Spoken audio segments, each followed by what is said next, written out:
All right, everybody, welcome back. Ready to dive into another juicy topic. This time, we're all about AI in the insurance world. Sounds like a blast. Let's get into it. You guys sent in a ton of questions based on Nikki Jackson's presentation, Generative AI for Business Leaders. She just presented this at the Virginia Workers Conference, right? So that's the one. And let me tell you, it's no snooze fest. Nikki really knows how to make this stuff both relatable and practical. Yeah, her background is fascinating. I mean, growing up near Lancaster County, Pennsylvania, the heart of Amish country. Yeah. Talk about a unique perspective on technology. Right. And now she's a leading voice in AI. It's quite a journey. Shows you can start anywhere and end up mastering cutting-edge tech. But that's what I love about her approach. She doesn't get lost in the jargon. Totally. Like in her presentation, she talks about how AI is already woven into our everyday lives. Exactly, even if we don't realize it. It's true. Think about it. Those personalized recommendations you get on Amazon. Or even just using GPS navigation to get around. Yep. All powered by AI working behind the scenes. It's kind of mind-blowing when you stop and think about it. It makes you realize that AI isn't some abstract, futuristic concept. It's already here, and it's impacting our lives in very real ways. Absolutely. And within the insurance world, it's a total game changer. So let's talk about that. How are insurance leaders actually using AI today? I mean, you see it everywhere, right? From analyzing risk and detecting fraud to personalizing pricing and automating claims processing. It's incredible. Yet Nikki points out this crazy stat. Only 10% of insurance professionals are actually using generative AI tools regularly. Yeah, that's a head scratcher, right? Especially when you consider how powerful these tools can be. I mean, generative AI is like having a creative partner who can just churn out amazing marketing copy, craft personalized customer communications, you name it. Okay, I'm intrigued, but also a little lost. But before we go any further, let's back up for a sec. For those of us who aren't, tech geniuses, what is AI exactly, and how does this whole generative thing fit in? Good question. So at its core, AI is all about giving computers the ability to do stuff that usually takes a human brain. Problem solving, decision making, even things like creativity. So it's not just like robots taking over the world. Well, we can get into the whole job security question later on because Nikki's got some pretty strong opinions on that. But for now, let's just say AI is more like a really, really powerful tool. Okay, good to know. So how does generative AI fit into all of this? It's all about creation. Creation? Yeah. So like most AI we see is really good at analyzing stuff, like spotting patterns, making predictions. Right. Generative AI takes it a step further. It uses that info to create something totally new. So instead of just reading the tea leaves, it's brewing a whole new pot. Exactly. And get this, the results are pretty mind-blowing. We're talking realistic images, videos, even composing music and writing different kinds of creative content. Okay, so how does this actually play out in the real world? Yeah. Especially for someone in insurance. Give me an example. Okay, imagine this. You need a marketing campaign for a new insurance product. Right. You're targeting, say, young families. Generative AI can analyze data on those families, like their online behavior, what they're worried about financially, how they like to communicate, and then, get this, generate targeted ad copy, social media posts, even personalized emails, all designed to hit home with that audience. Whoa, that's next level. It's like having an entire marketing team, but, powered by algorithms. You got it. And it doesn't stop at marketing.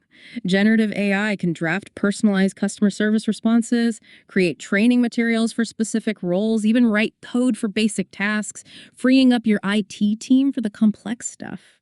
I'm starting to see why Nikki's so excited about this. But how does it work? We talked about those different ingredients of AI, speech recognition, machine learning, all that. How do they all come together in generative AI? Think of it like a fusion of these AI superpowers, right? You've got machine learning algorithms analyzing huge data sets, figuring out patterns in relationships. So like how Netflix recommends shows based on what you've already watched. Exactly. But here's the kicker. With generative AI, it doesn't just recommend content, it actually creates it.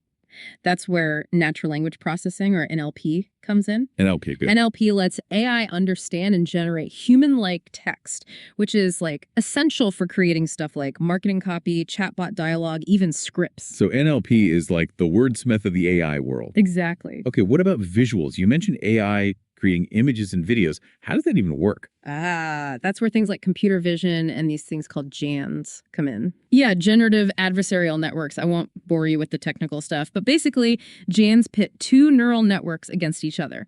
One tries to generate realistic images or videos, and the other tries to call out the fakes. So it's like an AI artist constantly trying to outdo itself. Exactly. And the crazier part is, as this tech gets better, we can expect even more realistic and frankly mind-blowing creations from this whole generative AI world. This is a lot to unpack, but I feel like we're just scratching the surface. Oh, absolutely. But before we dive into specific tools and strategies, Nikki makes a really crucial point in her presentation. And what's that? And what's that? It's all about strategy. Yeah. Nikki's point is that just having these AI tools, it's not a magic bullet, right? You got to know how to use them. So don't go chasing the latest shiny AI object. Exactly. It's easy to get caught up in the hype, but the real magic happens when you use these tools strategically. Ask yourself, what are my biggest challenges? Where do I want to see some real change? Identify your pain points, then see how AI can help.